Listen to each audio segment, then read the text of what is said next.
What is the difference between stainless steel bridge 304 and 201? First of all, our commonly used stainless steel trays are divided into 201 and 304 materials. So what's the difference? In fact, the ingredients are different. 304 is of relatively better quality, but the price is slightly more expensive. 201 is a bit worse. 201 contains higher manganese. The surface is dark and bright. Hardness, easy to rust.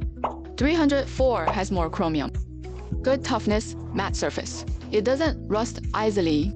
Stainless steel is not prone to rust because of the formation of chromium-rich oxides on the surface of the steel to protect the tank.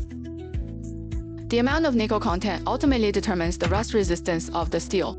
304 has stronger corrosion resistance than 200. Therefore, it is mostly used in corrosive environments such as seaside and construction of chemical plants.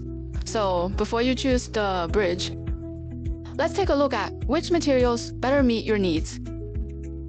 Follow me and learn more about the bridge.